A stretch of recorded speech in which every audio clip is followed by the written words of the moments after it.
নিজের এই ভিডিও দেখে নিজেকে অনেক পাকা রাঁধুনি মনে হচ্ছে। আসসালামু আলাইকুম। সেদিন হঠাৎ করে আমার বোনের বাসায় চলে গিয়েছিলাম। আমার বোনের শরীরটা ভালো ছিল না। তো তারপর আসার পর আমি পোলাও রান্না করছিলাম। যেহেতু ওর শরীর ভালো ছিল না, ওই রান্না করতে চেয়েছিল। কিন্তু আমি বললাম, "না, আমাকে দিয়ে, আমি রান্না করে দিই।" তো ও দুপুরে গরুর মাংস রান্না করেছিল। তো আমাকে বলছিল যে গরুর মাংস দিয়ে পোলাও খাওয়ার জন্য।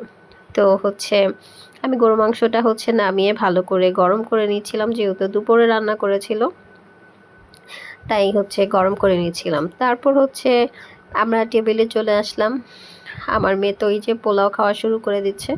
সবাই ওকে মাশাআল্লাহ বলে দিবেন। ও মাংস খেতে এত পছন্দ করে না, কিন্তু পোলাওটা অনেক খেতে পছন্দ করে শুধু শুধু। আমি যেমন সুদা সুদা বা খালি খালি পোলাওটা খেতে খুব পছন্দ করি।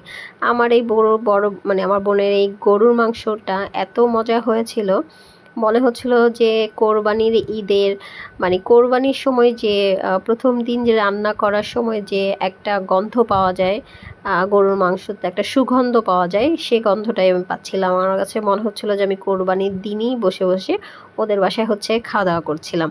মানে এত বেশি মজা হয়েছিল, আমি বলছিলাম কিন্তু ও বিশ্বাস করতেছিল না, বলতেছিল, "না, আমার মনে হয় না, তুই আমাকে পাম দিচ্ছিলি।"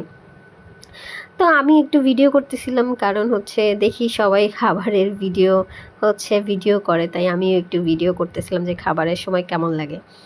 তারপর তো এই যে চলে যাব, তাই একটু ভিডিও করতেছিলাম। আর আমি যে আমার ফ্ল্যাশ লাইটটা অন করে রাখছে, আমি আসলে সেটা বলতেই পারবো না।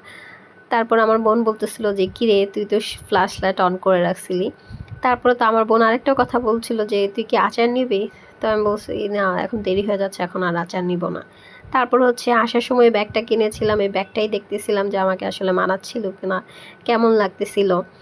তাই আমার বোনকে বলতেছিলাম, "কেমন হয়েছে ব্যাগটা?" ওগুলো নিয়েই কথা বলতেছিলাম। আর এই যে রেডি হয়ে নিয়েছিলাম বাসার উদ্দেশ্যে। বাসায় চলে যাব, অনেকক্ষণ ছিলাম, এখন বাসায় চলে যাব। তো আজকের ভিডিওটা এই পর্যন্তই। সবাই ভালো থাকবেন আর লাইক, কমেন্ট, শেয়ার করবেন। আল্লাহ হাফিজ।